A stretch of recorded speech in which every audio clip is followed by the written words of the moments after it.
Bienvenidos una vez más a Evangelio Bíblico. Como siempre, te presentamos una prédica del pastor José Manuel Sierra. Por favor, recuerda que la palabra de Dios es muy importante para vivir conforme a lo que Dios nos enseña y nos dice. Así es que te invitamos a que pongamos mucha atención en el siguiente mensaje.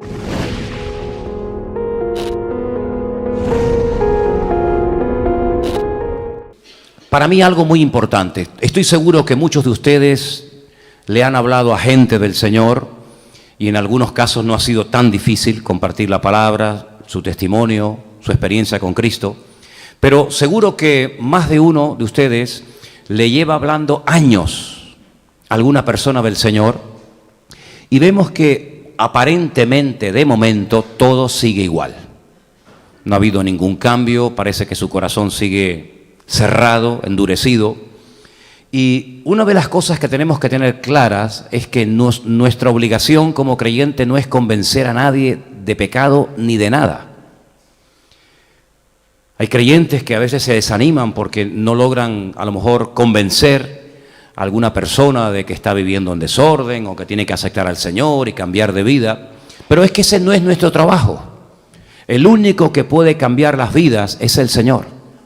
Nuestra obligación, por supuesto, es hablar, testificar, darle palabra, darle testimonio. Pero ¿saben qué, hermanos? Tenemos que llegar a la conclusión de que si el Espíritu Santo no toca esa vida y no hace la obra, ya puede estar hablándole días, semanas, meses y años y no va a pasar absolutamente nada. Tenemos una promesa de parte del Señor y es que el Espíritu Santo puede convencer a una persona de pecado. Creo también que la actitud de la persona es muy importante, pero independientemente de la actitud que pueda tener, más abierta, más cerrada, más a favor, más en contra, no hay persona que Dios no pueda ablandar su corazón.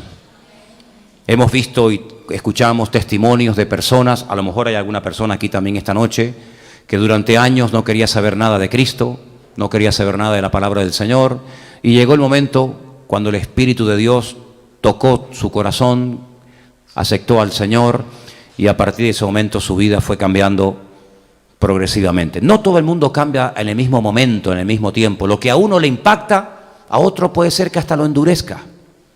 Le cuentas a lo mejor una experiencia fuerte que has tenido con el Señor, tu propio testimonio, y a más de uno lo deja con la boca abierta, le impacta. Sin embargo, a otros como que no le dice absolutamente nada. Es que cada persona es un mundo, amén, hermanos. No hay dos personas iguales. Hay personas que les gusta que les des la bienvenida en la iglesia y hay otros que me dicen, a mí no me gusta que me den la bienvenida. Yo quiero pasar desapercibido. Hay gente que a lo mejor le gusta que le hablen del Señor una y otra vez, y hay gente que se consideran presionados o entre comillas, que como que están siendo manipulados y se le habla y se le insiste mucho del Señor. Es que a veces uno, no sé si a ustedes les pasa, a veces uno no sabe qué hacer, ¿verdad? ¿Qué hago? ¿Le hablo o me callo? ¿Le caeré pesado? A lo mejor si le hablo un poquito más se convierte, o si me callo A veces uno no sabe qué hacer, y es en esos momentos cuando uno reconoce la impotencia tan grande a la hora de convencer a un alma de pecado. El único que los puede convencer es el Espíritu Santo, es el Señor. Piensen, por ejemplo, ustedes en personajes como Faraón. ¿Cuántos milagros vio ese hombre? Milagros increíbles. Milagros que cuando uno los lee en la Biblia se queda con la boca abierta y dice, Señor, yo creo que eso pasó, pero uno dice, si no fuera por la fe que tenemos en el Señor, uno diría, Dios mío, pero ¿esto fue realmente así? Yo tenía un libro que compré hace muchos años, al principio de cuando yo me convertí, que se llamaba algo así como Grandes Historias de la Biblia. Era un libro enorme y era como la Biblia, pero contada de una forma como si fuera una especie de historias, de cuentos, ¿no? Y tenía con algunas ilustraciones, un libro muy bonito. Contaba todas las historias del Antiguo Testamento, la vida de Jesús, no como si fuera una Biblia, pero como si estuvieras leyendo, digamos, un relato, una especie de cuento. Y recuerdo que le dejé ese libro a mi abuelo cuando vivía, y cuando me lo devolvió, me dice, ¿tú crees realmente en todo esto? Y le dije, totalmente. Me dice, es que me suena muy fantástico, me dice. Es todo esto muy exagerado, ¿no? ¿Cómo se va a abrir un mar? para que pasen millones de personas rumbo a la tierra prometida. ¿Cómo se va a convertir un río en sangre? ¿Cómo van a caer ranas del cielo? Y tantas cosas que leemos en la palabra. Sin embargo, la fe que tenemos hoy nos permite creer eso y mucho más. Amén, hermanos. Y mucho más. Y nos debemos de sentir privilegiados de no tener ningún tipo de duda de aceptar lo que la Biblia dice. Porque no todo el mundo lo tiene tan fácil. Damos testimonio y hablamos con personas que todo lo cuestionan. Todo lo cuestionan. De hecho, hay a veces programas de televisión que cuando uno los ve, claro, como tienen tantos millones y tantos recursos y tanta tecnología, esos programas de National Geographic, de Discovery, ¿verdad?, que te intentan demostrar que todo lo que ocurrió en Egipto, todo era mentira, que no era una llama de fuego, sino que era un volcán. Y durante la noche se veían las llamas del volcán y los israelitas fundieron la columna de fuego con el fuego de un volcán. Y no es que realmente el mar Rojo se dividiera, sino que hubo un desprendimiento de tierras y entonces apartó las aguas. Y no fue que realmente los israelitas cruzaron el río Jordán, sino que también hubo una especie de desmoronamiento, se desmoronó la tierra y entonces pasaron. Y me acuerdo que una vez le dije a uno, oye, pues entonces el milagro fue más grande.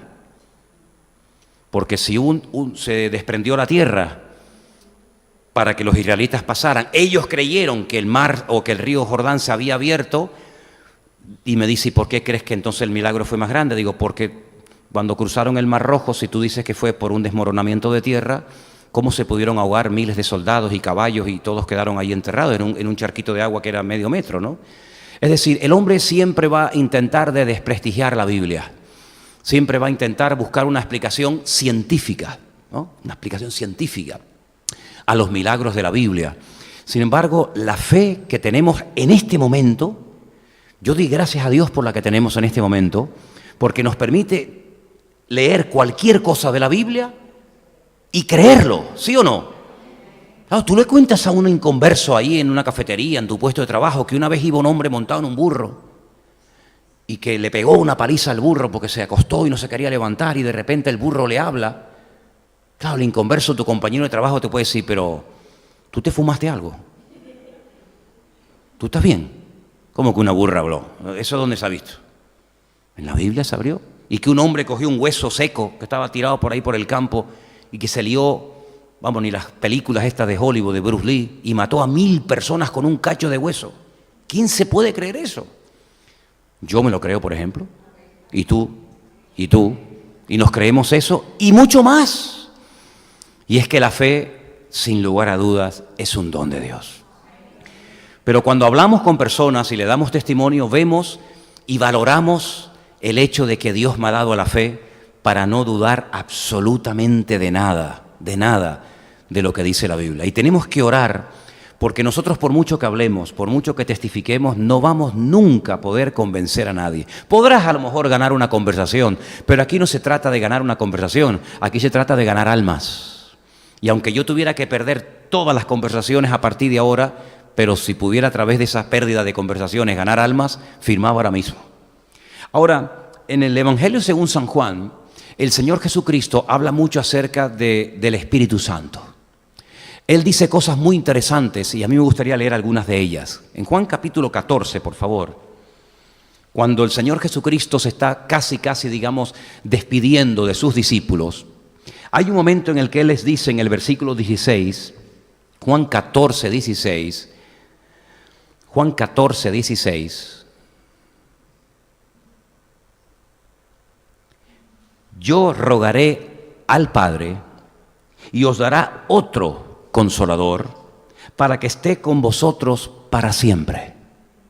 Esto ya en sí es una bendición, porque el consolador, el Espíritu Santo, no va y viene, ahora sí y ahora no, sino que estará con vosotros para siempre. Y a mí esto me llena el corazón de alegría.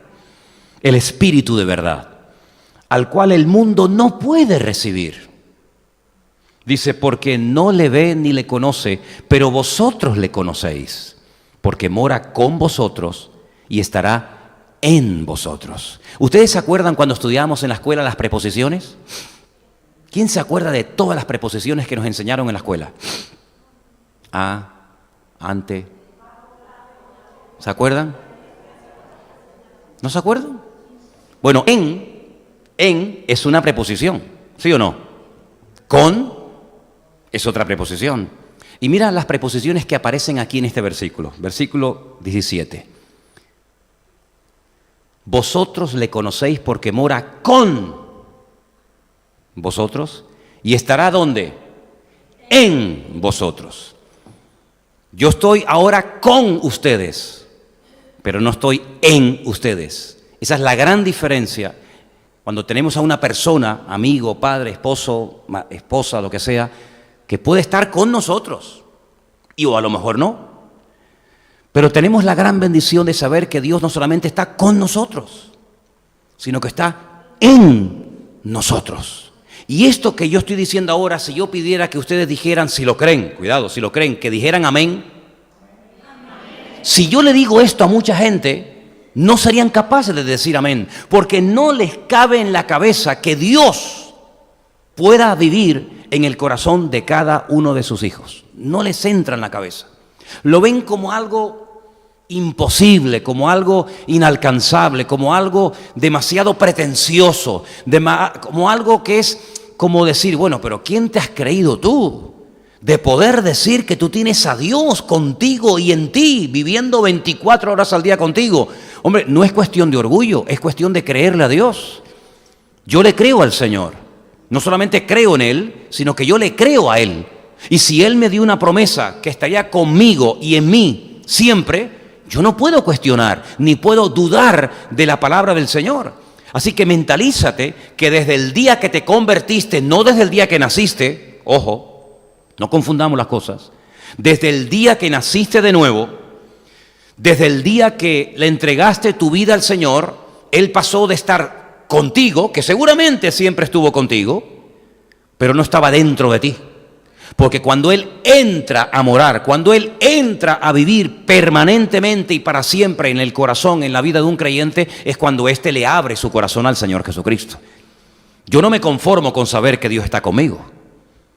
A mí me conforta el corazón saber que está conmigo y está dentro de mí. ¿Cuántos dicen amén? Y eso no le pasaba a nadie antes de Cristo, a nadie. Sino que vemos que el Espíritu Santo, que por supuesto estaba, no vino con Cristo, ni mucho menos. El Espíritu Santo es eterno, es Dios mismo. Pues iba y venía, y a veces venía a la vida de Sansón, y Sansón cobraba una fuerza descomunal y hacía milagros tremendos, pero luego el Espíritu que no habitaba en el Antiguo Testamento, en el corazón de nadie, ¿verdad? Pues se iba y volvía a ser un ser humano exactamente igual como cualquiera de nosotros. Y cuidado, no es que toda persona en el Antiguo Testamento podía tener una experiencia con, como se llama en el hebreo, con el Ruach HaKodesh, con el Espíritu Santo, sino que tenías que ser o un profeta, o un juez, o un rey, o a lo mejor un sumo sacerdote, un ungido de esos especiales que había en algún momento puntual, como David, como Samuel, etcétera. Pero los demás no tenían esa posibilidad. Pero mira qué bueno es Dios, que ya no hay de primera, de segunda, sino que ahora todo creyente, todo nacido de nuevo, puede tener al Espíritu Santo, puede tener al Señor con Él y en Él para siempre. ¿Cuántos dicen amén? Esto es algo realmente maravilloso y extraordinario. Pero dice, no os dejaré huérfanos, vendré a vosotros. Vamos a pararnos en este versículo, porque si dice el Señor, vendré a vosotros, pero si Él se marchó a los 40 días de estar con sus discípulos, ¿cómo se interpreta esto de vendré a vosotros? Es decir, Jesús cuando resucita, sabemos todos que está 40 días con sus discípulos, ¿sí o no? A los 40 días dice que los sacó fuera de Jerusalén y desde un pueblecito que queda muy cerca de Jerusalén, llamado Betania, más o menos, cerca de por ahí el Monte de los Olivos, asciende y no ha vuelto más. El Señor no se fue y vino, sino que el Señor se ha ido, pero Él está diciendo aquí, vendré a vosotros. ¿Y a quién les está hablando en ese momento el Señor? Claro, yo no estoy allí presente. Si esta promesa fuera única y exclusivamente para los que estaban allí presentes, esta promesa es muy bonita, pero no tiene ninguna repercusión en nosotros. El Señor está delante de Pedro, de Jacobo, de Juan, de Santiago, etcétera, etcétera, y les dice, vendré a vosotros. Si la promesa era única y exclusivamente para ellos, entonces tenemos que decir en esta tarde que esto, aunque suene muy bonito, esto no es para nosotros. ¿Esa es la correcta interpretación?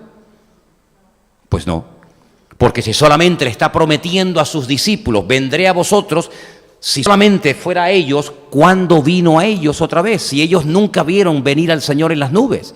Es más, antes de ascender, ustedes recuerdan que le dicen al Señor, Señor, una pregunta, antes de que te vayas, ¿restaurarás el reino antes de que te vayas o todo va a seguir igual? Y unos ángeles le dicen, no, perdón, creo que fue el mismo Señor, les dice, no os toca a vosotros saber las sazones que el Padre puso en su sola potestad. Y se fue, ascendió, dice que lo vieron y nunca más lo volvieron a ver.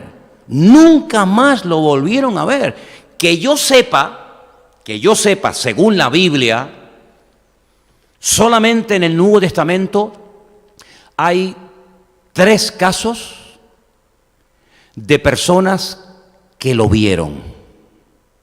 ¿Recuerdan quiénes son? Para no perder tiempo. El primero, Esteban.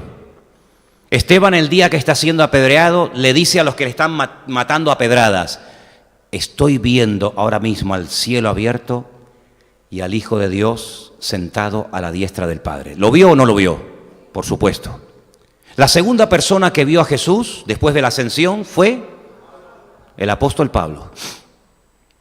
Se le presentó, camino hacia Damasco, oyó su voz, habló con él, Jesús le respondió, ¿quién eres? Soy Jesús de Nazaret, a quien tú persigues, ¿y qué quieres que haga? Vete a la ciudad y se te dirá lo que tienes que hacer. Él mantiene una conversación con el Señor.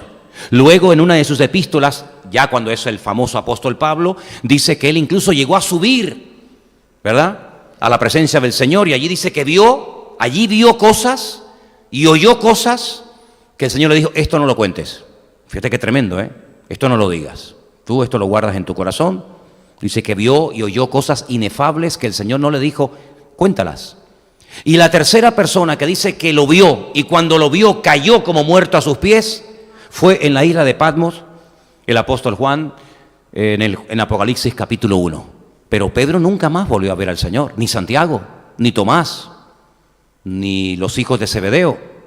Entonces cuando les dice, vendré a vosotros, no se está refiriendo lógicamente a una venida física, porque si no lo vieron, lo que el Señor prometió era mentira.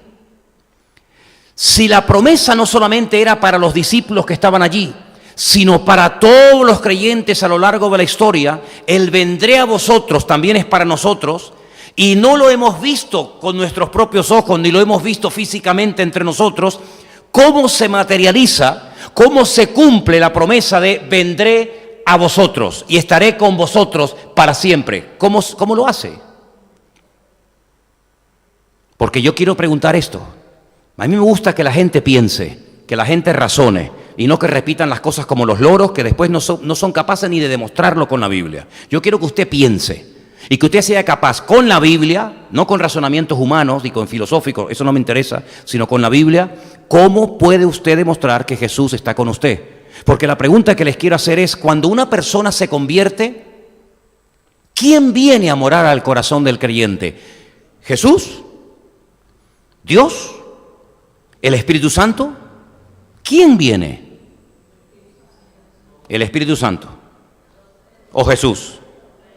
¿O Dios? Porque yo he oído cristianos que dicen, ¿usted habla en lenguas? No, yo todavía no he hablado nunca en lengua. Ah, entonces usted no tiene el Espíritu. ¿No ha escuchado gente usted así? Siempre hay gente que dicen disparates en todas partes. Entonces David no tuvo el Espíritu Santo. Juan el Bautista no tuvo el Espíritu Santo. Sansón no tuvo el Espíritu Santo. No lo tuvieron. ¿No hablaban en lenguas? ¿O hablaban lenguas David? ¿Y Abraham? ¿Y Moisés? Dice la Biblia que el hombre más cerca del corazón de Dios fue David y nunca habló en lengua. Pero ese hombre tocaba un instrumento, sin abrir la boca, tocaba un instrumento y los demonios salían corriendo. Y hay algunos que ni a gritos se van las moscas. Y con cuatro cuerdas ponía a correr a los demonios. Si no es por el poder del Espíritu de Dios, ¿por qué fue? Es decir, el Señor Jesucristo está dando promesas que tienen un cumplimiento a corto plazo y a largo plazo. Por supuesto que los discípulos también podían decir que tenían el Espíritu, tenían la presencia del Señor con ellos, pero también nosotros que no lo hemos visto nunca, que no se nos ha aparecido físicamente y lo hemos podido tocar, como ellos dijeron, nosotros lo que tocamos, lo que vimos y lo que oímos es lo que les estamos contando, no nos estamos inventando cosas raras, nosotros lo vimos, lo tocamos, comimos con Él, viajamos con Él, dormimos con Él, nos levantábamos con Él, estábamos todo santo día con Él y sabíamos qué tamaño, qué estatura tenía, cómo eran el color de sus ojos, cómo caminaba, cómo dormía, cuánto dormía, lo sabían todo del Señor. Ellos, por supuesto, que tuvieron la bendición del Señor en su vida y su presencia, pero nosotros también podemos tenerla. ¿Cuántos dicen amén? Cuando el Señor dice, no os dejaré huérfanos, ¿es una promesa solamente para los discípulos o es también una promesa para nosotros? Por supuesto, porque si no comenzamos a mutilar y a sacar la Biblia, esto no era para fulano, esto era para mengano, esto era para acá, y al final nos quedamos con 4 páginas de la Biblia, que esto sí es para nosotros. Las promesas que hace el Señor Jesucristo, escuchen bien, las promesas, no confundan promesas con profecías, son dos cosas diferentes. Usted no se puede apropiar de una profecía como si fuera una promesa, que es lo que muchos cristianos hacen. Muchos cristianos, inconscientemente, cogen una palabra profética y se la toman como si fuera una profecía. Cogen una profecía y se la toman como si fuera una promesa. Y eso es un gravísimo error, porque están esperando que ocurra algo que nunca te va a ocurrir a ti, porque fue una palabra profética específica para una persona, pero no es para ti. Pero las promesas de la Biblia, las promesas que hace el Señor Jesucristo durante su ministerio, son para todos los creyentes de todas las edades y de todas las denominaciones de la tierra. ¿Cuántos dicen amén? Estaré con vosotros para siempre. Otros para siempre. ¿Con quién dice? ¿Para quién le dice? Para aquella generación, para la generación posterior y hasta llegar a nuestros días.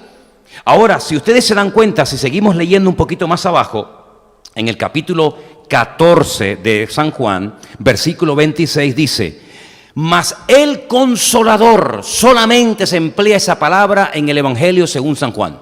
Nadie más utiliza ese término. El Consolador.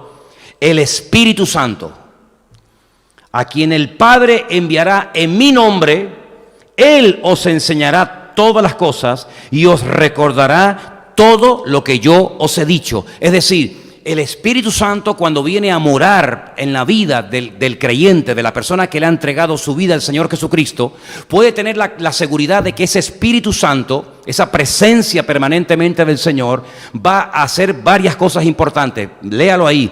Nos va a enseñar cosas y nos va a recordar cosas. Tenemos la gran ventaja de que el Espíritu Santo nos puede recordar lo que humanamente hablando yo no lo voy a recordar en mi vida, por mucho que me lo digan. Pero el Espíritu Santo tiene la capacidad y la autoridad para en cualquier momento hacerte recordar algo que tú dices, pero ¿cómo puedo yo hablar esto? ¿Y cómo me pueden a mí fluir estas palabras? ¿Y cómo le puedo yo decir estos versículos a esta persona si yo ni siquiera sabía que iba a hablar con él o con ella hoy? Pero resulta que me he pegado 2 horas hablando con él y salían las palabras y los versículos y no sé qué, y resulta que yo ni venía preparado, ni sabía que iba a hablar con nadie. Es que el Espíritu Santo hará que tú puedas recordar la palabra que mora dentro de ti. Y hay por ahí una promesa que fue uno de los primeros versículos que yo aprendí en mi vida de memoria, Lucas 12:12, que dice, Él os enseñará en la misma hora lo que debéis decir. Así que podemos pedirle al Señor, Señor, cuando yo le hable a alguien, cuando yo le testifique a alguien, si tengo que decirle algo de tu palabra, si tengo que decirle algo que tú le dirías si estuvieras en mi lugar, Señor, por favor, ayúdame, ilumíname y recuérdamelo. ¿Y cuántas veces lo hace el Señor? ¿Han tenido esa experiencia ustedes, sí o no? ¿Cuántas veces le hemos dicho a una persona la palabra idónea y tú ni sabías que hoy ibas a encontrarte con esa persona? Pero el Espíritu Santo que mora en ti te recuerda, te instruye, te guía, te inspira para que tú puedas hablar correctamente la palabra justa y precisa para ese momento y para esa vida. Es una promesa realmente extraordinaria. Pero seguimos leyendo. Estamos en Juan capítulo 15, versículo 26. Juan capítulo 15, verso 26. Cuando venga el Consolador, a quien yo os enviaré del Padre, el Espíritu de verdad, el cual procede del Padre, Él dará testimonio acerca de mí. Si el Espíritu Santo no viene para desplazar a Cristo, o para levantar a una persona, o para que todos miren a un hombre. No, perdonen, esa no es la obra del Señor. La obra del Señor no es que te miren a ti. La obra del Señor es levantar al Señor Jesucristo. ¿Y saben lo que dijo referente a levantar, a exaltar, a glorificar al Señor, el mismo Señor Jesucristo? ¿Saben lo que le dijo una noche a Nicodemo?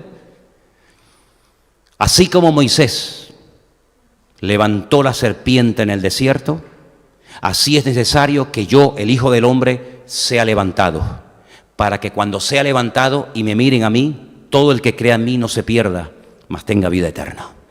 ¿Por qué hay gente que no se convierte? Porque no le dan el honor, no le dan el lugar que merece el Señor Jesucristo.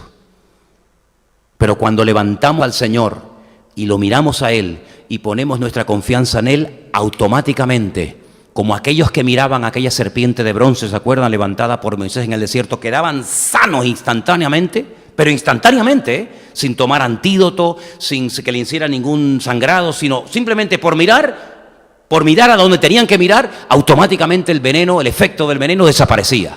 Los que no miraban, teniendo el remedio delante, se morían envenenados. Exactamente igual el Señor lo ha hecho tan fácil que algunos no se lo creen. Porque el Evangelio es fácil para nosotros, porque lo difícil ya lo hizo Él. Y nos dejó a nosotros la parte más fácil. ¿Cuál es? Creer, fiarme de Él, mirarlo a Él, y Él ha hecho todo lo demás para que simplemente poniendo mi mirada y mi confianza en el Señor, mis pecados sean perdonados, Él venga a morar a mi corazón, y lo ha hecho tan fácil que algunos no se lo creen. ¿Y por qué no se lo creen? Porque en el Antiguo Testamento Dios lo hizo al revés. Sí, Dios lo hizo al revés. Se lo puso tan difícil, tan complicado a los judíos, que la ley se terminó convirtiendo en una especie de yugo, en una carga que era imposible de llevar. ¿Se acuerdan cuando se enteran que están judaizando a los recién convertidos? Se levanta Pedro en el concilio de Jerusalén y les dice: hermanos, parece mentira. ¿Queréis poner sobre el cuello y sobre la vida de los gentiles cosas que nosotros ni nuestros padres pudimos cumplir? Y ahora resulta que lo que nosotros y nuestros antepasados por mucho esfuerzo no pudieron cumplir, ahora ustedes le quieren encasquetar el peso de la ley a los discípulos. Como diciendo, ¿no os dais cuenta de que nadie, ningún ser humano tiene la capacidad sobrenatural de poder cumplir la ley? Nadie la puede cumplir. Porque tú dices, a ver, Dios, ¿qué dice? El hombre más cerca de mi corazón, tráiganlo para acá. ¿Quién es? David, ven para acá. 75 salmos de la Biblia escritos por él. Un rey valiente, un rey obediente, un rey de verdad que era una maravilla.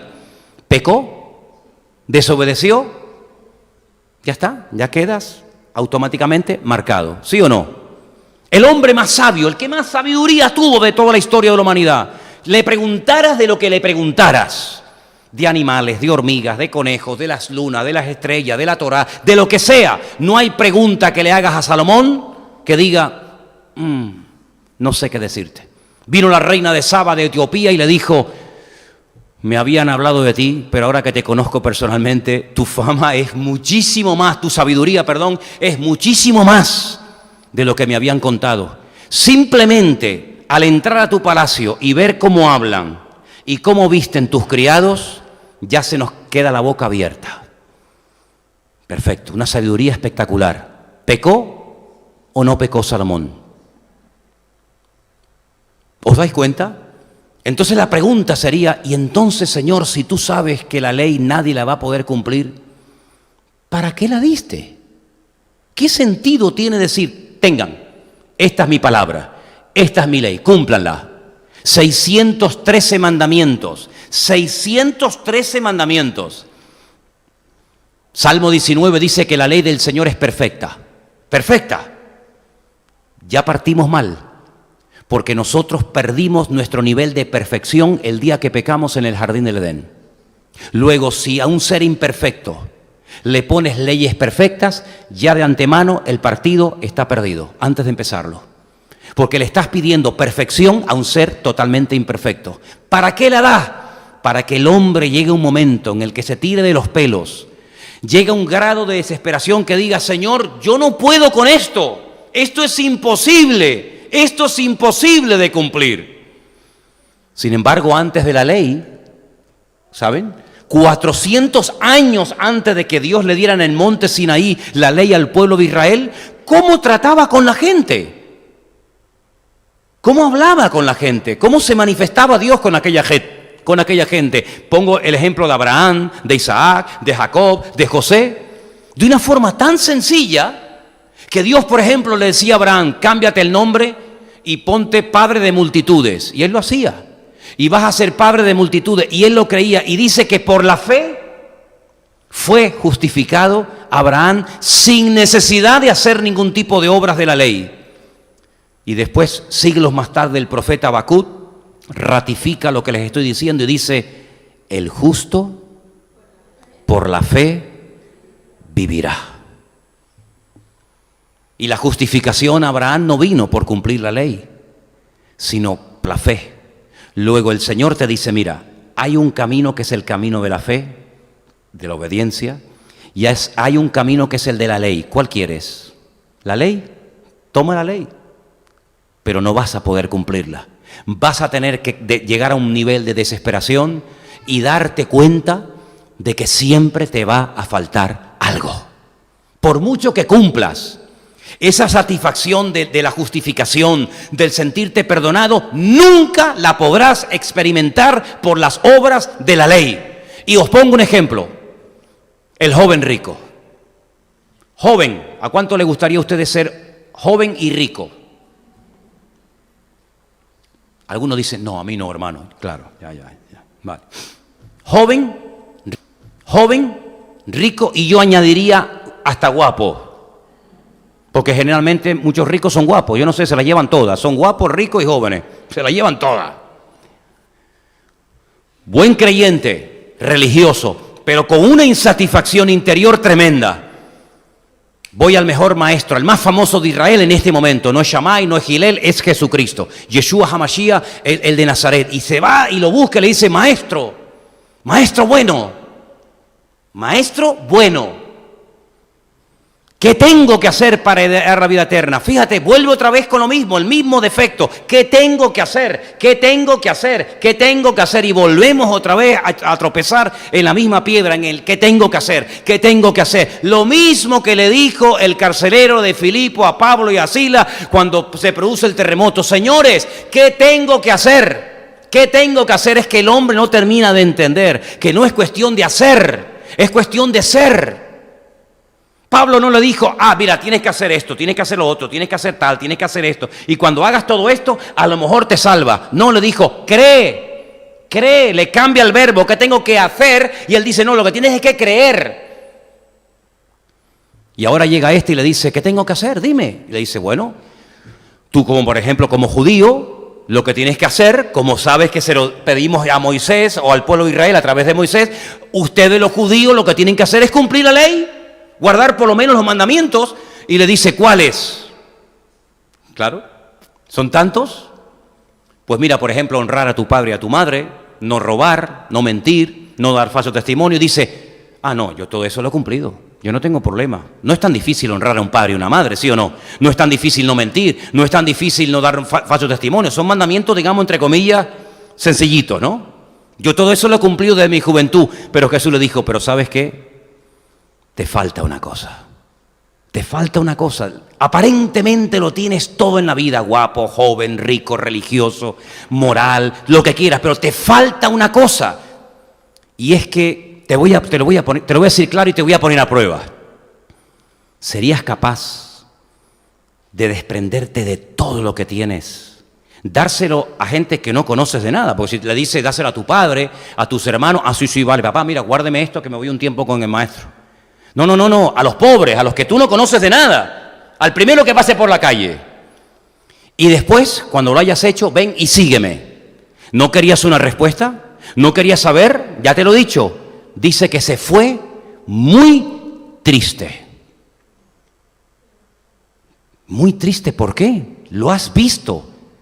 Has oído la respuesta. Te ha dicho exactamente lo que necesitabas y se fue muy triste porque dice que era muy rico. Y él dice, pídeme 30 corderos de sacrificio, pídeme que vaya las 3 veces al año a Jerusalén a celebrar la fiesta, pídeme que mate bueyes, pídeme lo que quieras, pero yo venderlo y desprenderme de todo y seguirte a ti, ¿y de qué vivo? Y lo quiere llevar a antes de la ley. ¿Te das cuenta? Te voy a llevar a antes de la ley, donde le dije a un hombre que es justificado no por las obras de la ley, no por lo que hace, sino que el justo por la fe vivirá. ¿Tú quieres vivir? ¿Tú quieres vivir en Dios? Ya sabes, tienes que entrar a un nivel de fe que la ley no te da. Mira, para cumplir la ley no hace falta fe. No matarás, no mato. Hay miles, millones de inconversos que nunca han matado a nadie. Es decir, que para no matar no hace falta ni convertirte. No dirás falso testimonio. Pues no lo digo. ¿Eres creyente? No. ¿Crees en Dios? No. Pero no digo falso testimonio. Honrar al padre y a la madre. ¿Eres creyente? No, pero yo respeto a mi padre. Yo respeto a mi madre. Es decir, que hay muchas cosas de la ley que simplemente con un poquito de voluntad, con un poquito de deseo, se hacen en plan altruista. Pero es que el Señor lo que nos pide es que creamos en Él, y eso sí que le cuesta a la gente. Porque el creer en el Señor y dejar de hacer cosas para obtener méritos es un palo a mi ego. Es un palo a mi ego.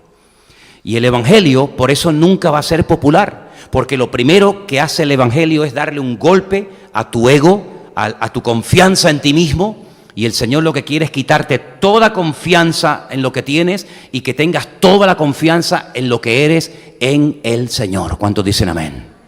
Entonces, el Espíritu Santo dice que viene a morar a nosotros, viene a estar con nosotros para siempre, viene a recordarnos cosas, viene a enseñarnos cosas, pero hay más, hay más. Estamos en Juan 16, 13. Cuando venga el Espíritu de verdad, Él os guiará a toda la verdad, porque no hablará por su propia cuenta, sino que hablará todo lo que oyere y os hará saber todas las cosas que han de venir. Él me glorificará a mí porque tomará de lo mío y os lo hará saber.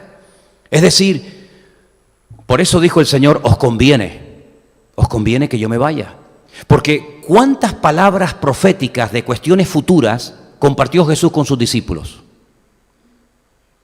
Muy pocas, muy pocas. Por ejemplo, un día les profetizó que uno de ustedes me va a entregar. Eso es una palabra profética, aún no se había producido. Otra palabra profética cuando le dijo a Pedro, antes de que el gallo cante, tú me negarás. Eso es una palabra profética. Una palabra profética es cuando el Señor Jesucristo dice, voy a subir a Jerusalén y me van a echar mano y me van a matar, y me van a echar mano y me van a matar. Eso es una palabra profética. Y la más extensa, Mateo 24, cuando le preguntan qué señal habrá de tu venida y del fin del siglo. Y les da toda la enseñanza de nación contra nación, reino contra reino, pueblo contra pueblo, falsos profetas, esa. Quitando eso, muy pocas veces el Señor le daba enseñanza profética a sus discípulos. Más que nada eran parábolas y cómo vivir y cómo perdonar y cómo orar y cómo atender a las viudas y cómo hacer esto y cómo hacer lo otro y las bienaventuranzas. Eran enseñanzas prácticas del diario vivir. El Sermón del Monte, ¿qué es? Aprender a vivir victoriosamente en Cristo, en santidad, eso es. Sin embargo, el Señor dice aquí que cuando venga el Espíritu Santo nos va a llevar a los creyentes a un nivel diferente. ¿Cuál era ese nivel o cuál es ese nivel? El Señor dice que nos advertirá a través de su Espíritu Santo de cosas que van a venir en el futuro. Por supuesto, las cosas que en un momento determinado creemos que nos las ha revelado o mostrado el Espíritu Santo tienen que coincidir, como dijimos el domingo, con la palabra de Dios. ¿Vale? Y dice la Biblia que cuando alguien profetiza algo, si quiere saber si lo que profetizó era verdad, tiene que cumplirse lo que ha profetizado. Porque si usted profetiza que mañana va a llover y no llueve, usted no profetizó en el Señor, usted profetizó en la carne. Se animó a decir una palabra: hermano, prepárense que mañana va a caer un diluvio a Canarias y vamos a morir todos ahogados a menos que nos vayamos a la punta del Teide. Si eso no ocurre, usted es un falso profeta y no le podemos creer. Porque la Biblia dice que cuando alguien profetiza algo, los demás que están a su alrededor tienen que oír y juzgar, sopesar a la luz de la palabra si lo que este hombre o esta mujer ha dicho es de Dios o no es de Dios. Sino que yo digo todo lo que me dé la gana y aquí no pasa nada. No, mijo, aquí no, así no es. Pero fíjese que el Espíritu Santo le dice, o el Señor nos dice que cuando venga el Espíritu Santo, Él no solamente nos recordará lo que ha pasado, sino que nos advertirá de lo que va a ocurrir en el futuro. Y ustedes pueden ver, por ejemplo, en el libro de los Hechos, que había profetas que advertían a las iglesias de que viene una gran hambruna a la tierra. Viene hambre, prepárense, hermano, que viene hambre. Viene una crisis brutal, viene una hiperinflación tremenda.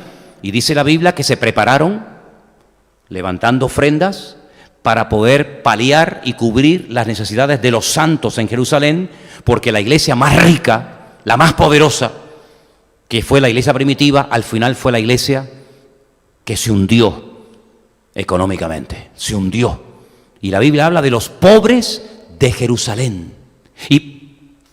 Pablo se tenía que ir a Corinto, a pedir ofrendas para llevarlas a los hermanos de la iglesia primitiva que habían pasado de estar en la cresta a la más absoluta miseria y necesidad y escasez. Y Pablo dice, esto no puede ser. Hay un desequilibrio en el cristianismo brutal, que la abundancia vuestra, por favor, supla la escasez de ellos, porque así como ellos sembraron espiritualmente en vosotros, ahora materialmente devolverles, entre comillas, el favor a los hermanos para que haya igualdad en el cuerpo de Cristo. ¿Cómo sabían eso? ¿Cómo se preparaban? Porque el Espíritu Santo advertía de cosas que iban a ocurrir.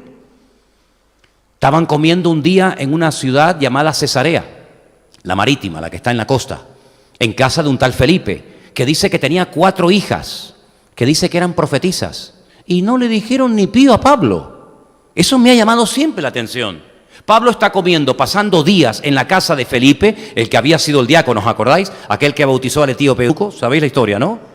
Tiene 4 hijas, dice que eran doncellas, eran chicas vírgenes, aún no se habían casado, eso es lo que significa doncella en la Biblia, eran profetisas, y está Pablo allí, y nunca le dijeron nada. Es extraño, ¿no? Y viene por ahí un tal Agabo, que no sabemos ni quién es este, y le dice a Pablo, ¿me puedes dar tu cinturón un momentito? Bueno, un cinturón, era un trozo de cuerda, a ver si me entiendes. No era estos de cinturones de estos, de ¿cómo es? El Dolce & Gabbana y cosas de estas, ¿no? Sino un trozo de cuerda y dice, toma. Dice, déjame que te haga una cosa, le amarra las manos, le amarra así y le dice, así dice el Espíritu. Así amarrarán al dueño de este cinturón en Jerusalén. Y se queda tan tranquilo. Es una profecía ilustrativa, utiliza un elemento conocido para hablar de algo desconocido. Ese es un tipo de profecía. No todas se profetizan igual, pero en este caso utilizó un cinturón para advertirle de un peligro inminente. No le prohíbe subir, solamente le advierte de algo futurible, es decir, de algo que va a ocurrir, pero que puedes evitar si no subes a Jerusalén. Automáticamente, los que estaban allí en la casa de Felipe entienden que es una palabra genuina, una palabra auténtica. Se ve que Agabo era un profeta con credibilidad. Y le dicen, no subas, mira lo que te está diciendo el Señor. Y él dice, yo voy a subir igual, porque a mí el Señor no me está diciendo que no suba. Si subo y me dice que no suba, soy un rebelde, un desobediente, y me tengo las consecuencias. Lo que me está diciendo el Señor es lo que me puede pasar si subo. Y a mí me da igual si me apalean, si me crucifican, si me atan, si me sacan la piel a tira. A mí me da igual, yo por puesto de mi espíritu, subir a Jerusalén a la fiesta de Shavuot, la fiesta de Pentecostés, y que sea lo que Dios quiera, porque estoy dispuesto no solamente a sufrir, sino a morir por la causa del Evangelio. Y entonces dice el versículo, como vimos que no podíamos convencer al apóstol Pablo, dijeron que se haga la voluntad de Dios. Y efectivamente así fue. Eso no pasaba en el ministerio de Cristo. El último profeta, por decirlo de alguna manera, que se atrevió a lanzar mensajes proféticos en la Biblia, el último, ¿quién fue? El último profeta que aparece así, digamos, de estilo profético del Antiguo Testamento, Juan el Bautista. Juan el Bautista es como el último de los profetas. Jesús mismo lo dijo, si queréis recibirlo, la ley y los profetas Hasta aquí llegaron. De aquí para atrás, ley y profeta. De aquí para atrás, el Evangelio, la gracia. Es decir, que el último fue, según Cristo, para los judíos fue Malaquías, pero Cristo dijo, la ley y los profetas hasta este llegaron, hasta Juan. A partir de ahora, al profeta se le puede analizar, en el Antiguo Testamento a ninguno. Jamás se podía cuestionar la palabra de un profeta, en el Nuevo Testamento sí. Pablo en 1 Corintios capítulo 14 dice, ¿usted quiere decir algo a la iglesia? ¿Sí? Póngase de pie, póngase de pie. Hable bien alto, escuchen lo que va a decir este hombre a la iglesia. ¿Ya terminó? Sí, siéntese. Hermanos, miren lo que ha dicho este hermano, miren lo que ha dicho este hombre aquí. Ha dicho esto, esto y esto y esto y esto. Todo lo que dice coincide con la palabra. Amén, hermanos, lo tendremos en consideración. En el momento que haya la más mínima cosa que no coincide con la palabra, hermanos, no prestemos atención a lo que este hombre ha dicho, porque esta persona está totalmente fuera del orden establecido por la palabra de Dios. El profeta no es como en el Antiguo Testamento que decía, mira, ven para acá, que te voy a decir una cosa, ven, no se lo diga a nadie, ven para acá. Eso se acabó. Las cosas claras, las cosas a la luz. Tú eres profeta, Gabo, ven para acá, delante de Felipe, sus hijas, los apóstoles, Pablo, ¿qué tienes que decir? No me lleves a Pablo al baño y le digas, Pablo, escucha la cosa, mira, te voy a decir una cosa, te va a pasar una que no te vas a enterar, pero no se lo diga a nadie. No, las cosas claras y el chocolate espeso. El profeta del Nuevo Testamento no es el vocero de Dios, que cuando habla él o ella, todo el mundo a callar. No, mijo, usted se equivocó. Algunos que viven así tenían que haber nacido en la época de Ezequiel o de Malaquías o de Joel. Hoy en día el profeta tiene que ser filtrado a la luz de las Escrituras, a la luz de la palabra de Dios. Y no puede decir cualquier cosa. En el Antiguo Testamento decía Jeremías, me voy a Babilonia. ¿A Babilonia? ¿Para qué? Porque el Señor me ha dicho que me quite el cinturón. Han leído esto, ¿no? Que lo meta en una cueva y que lo deje allí. Y metía el cinturón, lo metía dentro de una cueva en Babilonia. Es como si te dice el Señor, mañana por la mañana compras un vuelo y te vas a Afganistán.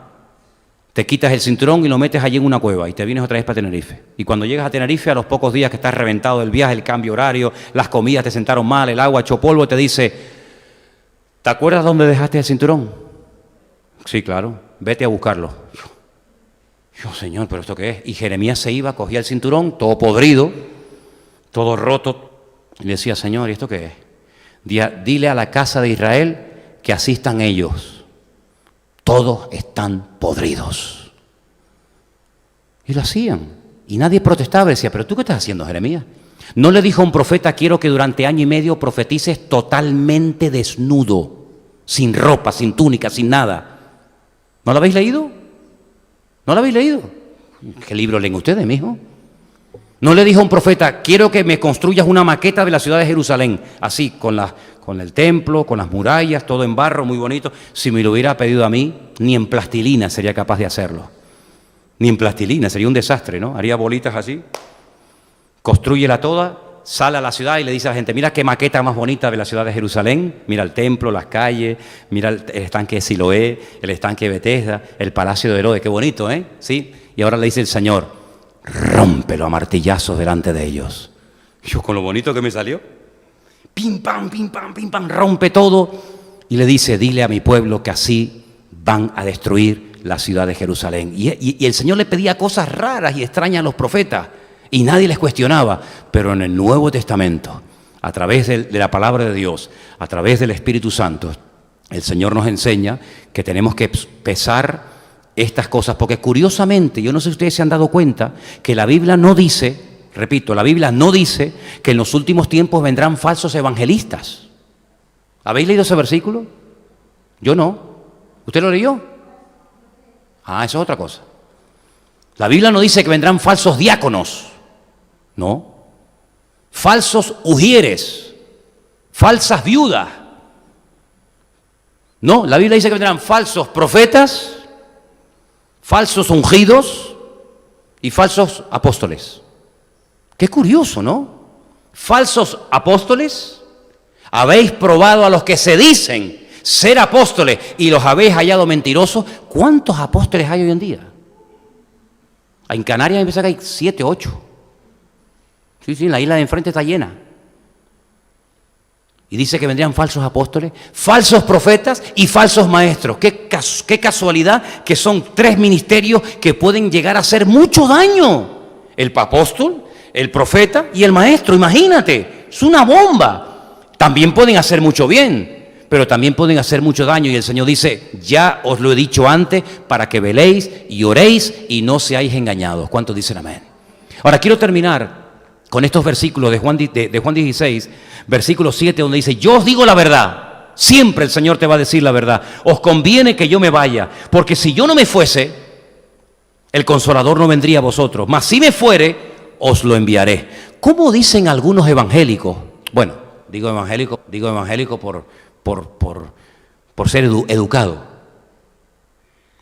¿Cómo dicen algunos evangélicos que solamente existe Cristo, que no hay Padre ni Espíritu Santo? ¿Cómo puede ser eso? Pero si en la Biblia dice, yo rogaré al Padre, yo. ¿Quién es yo? Jesucristo, el Hijo, ¿no? Yo rogaré al Padre para que os dé al Espíritu Santo, el Consolador, para que esté con vosotros para siempre. Oiga, perdone, yo no soy muy listo, hermano, créame, pero yo tampoco creo que sea tonto. Si yo soy el Señor Jesucristo y le digo a mi Padre que os envíe el Espíritu Santo, perdone, a mí me sale en la cuenta 3. ¿O no? El Hijo que habla, al Padre al que se le pide y el Espíritu que viene. ¿Cómo dicen algunos que no hay Padre ni Espíritu, sino solamente Jesús? En fin, son esas cosas raras que pasan por ahí, ¿no? Cuando Él venga, convencerá al mundo de pecado, de justicia y de juicio. De pecado, por cuanto no creen en mí. De justicia, por cuanto voy al Padre y no me veréis más. No me veréis más. Y algunos ven a Cristo por todos lados. Pues si Él dice que no le va a ver nadie más. En fin, otra cosa rara. Y de juicio, por cuanto el príncipe de este mundo ha sido ya. ¿Y quién es el príncipe de este mundo? ¿Quién es el príncipe de este mundo? Satanás. Ya ha sido juzgado. ¿Y cómo está suelto? Porque en la justicia humana, cuando le hacen un juicio a una persona y lo condenan, automáticamente va a la cárcel. ¿Por qué en el reino de Dios, en el reino espiritual, Jesús dice, ya Él está juzgado, pero Satanás está suelto, o no está suelto? Porque algunos dicen, no, el diablo está en el infierno, hermano. No, señor. Si está en el infierno, no puede estar alrededor nuestro buscando a quien devorar. Si está en el infierno, ahí está, y no sale. Porque que yo sepa, el que entra al infierno, no sale. ¿Sí o no? Y entonces, ¿por qué dice, cuidado, hermano, velad, orad, porque el diablo anda alrededor vuestro como león? ¿Crujiente o rugiente? Rugiente, que no es crujiente, que es otra cosa. Como león rugiente buscando a quien devorar. Entonces no está en el infierno. ¿Qué es lo que significa yo te he condenado, amigo? Tú ya has sido juzgado, pero estás en libertad bajo fianza. Hasta que llegue el tiempo del fin. Pero quiero que todo mi pueblo sepa que este ya no tiene ninguna autoridad ni ningún poder sobre ustedes, porque ya lo eché de mi presencia. Ya no tiene ninguna autoridad, ya no tiene ninguna potestad sobre vuestra vida, ya ha sido condenado, pero lo voy a dejar un tiempito suelto, pero ya ha sido condenado. Y los creyentes, algunos por ignorancia y por falta de conocimiento de la palabra, le atribuyen al diablo que el diablo no sé qué, que el diablo no sé cuánto, que el diablo me tentó, que el diablo no sé qué, y el Señor dice, ya está juzgado, está ya arruinado. Lo que el Señor ha hecho, hagámoslo también nosotros. No le atribuyamos al diablo cosas que no las ha producido Él. Si usted mañana sale por la calle y se cae y se tropieza, no es que el diablo le puso el traspié para que se cayera y se partiera la cadera. ¿O usted cree eso? Yo soy un hijo de Dios y ahora voy por la calle y el diablo me hace así para que yo tropiece. Pero si yo leo en la Biblia todo lo contrario, si yo leo en la Biblia, Él te guardará para que tu pie no tropiece en piedra. Entonces, ¿qué quedamos? ¿Tropiezo en piedra o no tropiezo en piedra? Bueno, puede ser que caiga, pero si caigo no es porque el diablo me ha tirado, sino porque estamos en un mundo donde a veces es normal que nos caigamos, donde a veces es normal que nos enfermemos. ¿O no se puede enfermar a un cristiano? No puede tener ninguna enfermedad los cristianos. ¿Quién dijo eso? ¿No tenía Pablo una enfermedad en los ojos? ¿No estaba Epafrodito enfermo, que dice Pablo, que bien hiciste orar por Epafrodito, porque estuvo al borde de la muerte, ¿sí o no? Y todos se quieren ir al cielo, pero nadie se quiere enfermar y nadie se quiere morir. Pues perdonen que le diga una cosa, hermano, perdone que le rompa su teología, pero al cielo, a menos que nos lleve arrebatados el Señor, generalmente se va muerto, ¿eh? Al cielo no se va nadie vivo, que yo sepa solamente se fueron 2 vivos, los demás siempre se van o por un infarto, o por un cáncer, o porque se cayó el avión, o porque se ahogaron en el mar. Es decir, hay que morir para poder ir a la presencia del Señor.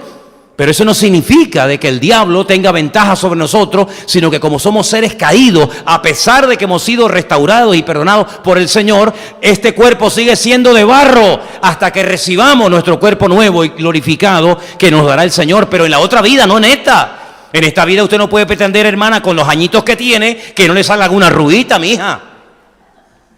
Hermana, es que hay algunas que están obsesionadas con la cirugía, perdónenme, las venezolanas, les suele pasar, ¿no? No a todas, no a todas. Pero vamos a ver, hermana, ¿usted cuántos años tiene? Usted quiere pasar por una chica de 20 años y usted ya tiene 50, hermanita.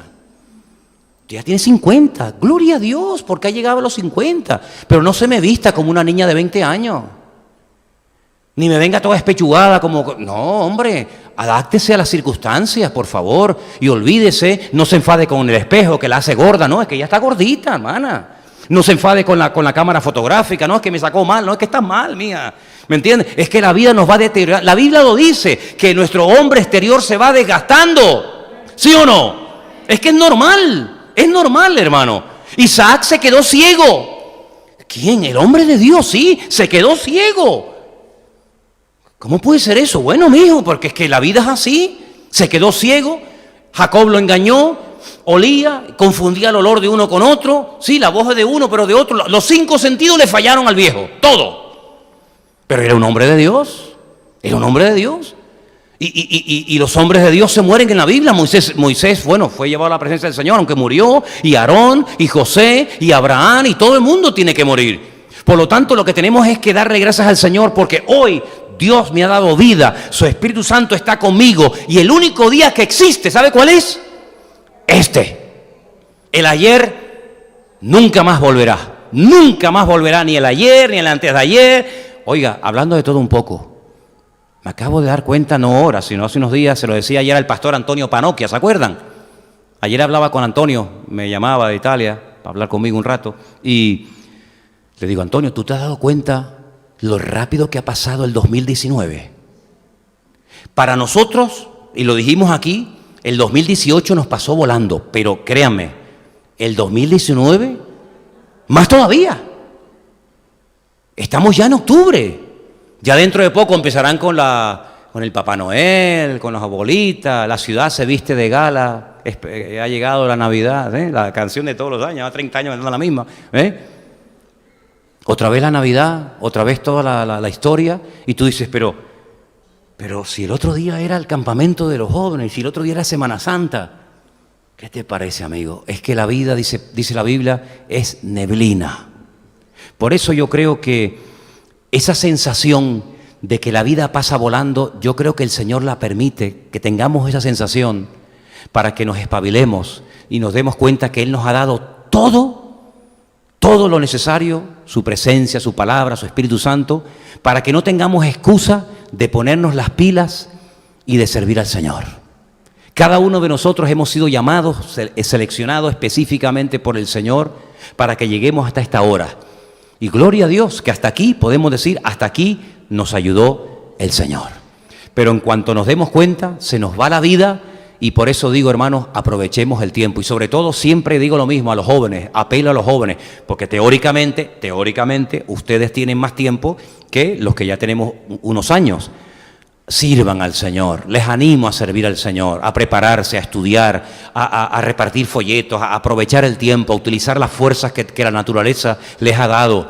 Os escriba a vosotros porque sois fuertes, dice la Biblia. Entonces, anímese, ponga la mano en el arado, porque tenemos el Espíritu de Dios, privilegio que muchos profetas no tuvieron y nosotros podemos tenerlo hoy en día. Vamos a vivir para la gloria del Señor. ¿Cuántos dicen amén? Cierra tus ojos ahí donde estás. Aleluya. Vamos a darle gracias a Él por su palabra, por este regalo maravilloso. que nos ha dado del Espíritu Santo. ¡Qué maravilla! El mismo Espíritu que tenía nuestro Señor Jesucristo lo podemos tener nosotros dentro, viviendo con nosotros. Podemos pedirle que nos guíe, podemos pedirle que nos advierta, podemos pedirle que nos recuerde lo que Él nos enseñó en su palabra. ¡Qué maravilla! ¡Qué bendición tan grande, Dios mío! No pares nunca de darle gracias a Dios. Olvídate de lo económico, de lo material, que puede ser más o menos, temporadas de más abundancia, temporadas de menos abundancia, da igual. Pero la presencia del Señor no mengua. La presencia del Señor está con nosotros.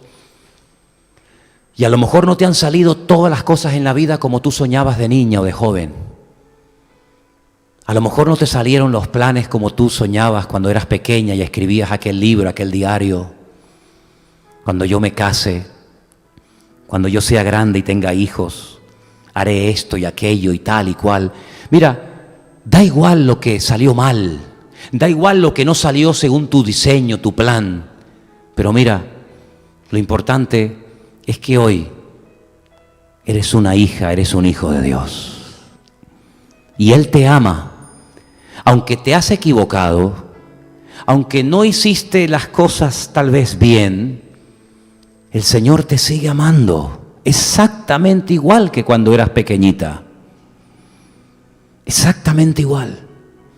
Y aunque hoy, por supuesto, eres grande, ya los años han pasado y sabes más de Él que nunca, no tienes que torturarte ni un día más, porque la felicidad completa no existe. Aunque se hubieran cumplido todos tus planes, la felicidad completa en esta vida no existe. La felicidad completa es cuando estemos en la presencia del Señor. Así que todos hemos cometido errores. No todo salió tal vez como soñábamos o como prometimos. Pero lo importante es que Dios ha sido fiel con nosotros. Nos ha sostenido, nos ha dado salud, nos ha dado una familia, una iglesia, pastores, hermanos, amigos. Eso es lo importante. No permitas que el diablo te torture diciéndote cosas que no son de Dios. Hoy el Señor nos dice a todos y a cada uno de nosotros: yo estoy con ustedes. ¿No lo habéis leído mi palabra? ¿No lo habéis escuchado desde este púlpito? Que yo os amo con amor eterno, que estaré con vosotros todos los días hasta el fin del mundo. Os recuerdo que mi palabra es verdad, que mis promesas se cumplen y que nunca os abandonaré. Porque el Señor ha prometido en su palabra darnos lo mejor. Aleluya. Y en esta tarde te damos gracias, Padre Santo, porque tú nos estás consolando, porque tu Espíritu Santo es consolador. Consuela al que ha llorado, al que ha sufrido, al que ha estado triste durante años. Trae consuelo al alma cansada. Trae consuelo y renuevo espiritual al que ha perdido cosas que amaba. Pero Señor, por cosas que perdemos, tú siempre traerás bendiciones nuevas. Y en esta tarde te damos gracias y confesamos, no decretamos, porque no somos nadie para decretar, pero sí confesamos en fe que tú tienes lo mejor para nosotros, para nuestros hijos, para nuestros matrimonios, para nuestra congregación, para tu pueblo, para tu iglesia.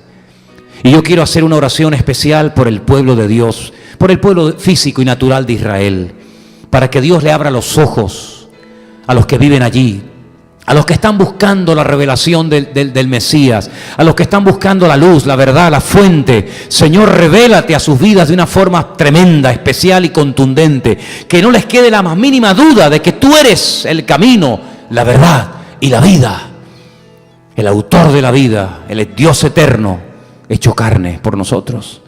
Señor, gracias por la fe que nos has dado. Señor, que podamos contagiar a otros con esta fe y que muchas personas que conocemos y que vamos a conocer te puedan conocer a ti como nosotros lo hemos hecho, Señor. Gracias por el consuelo que nos das en esta noche a través de tu presencia y de tu palabra. Gracias, Señor.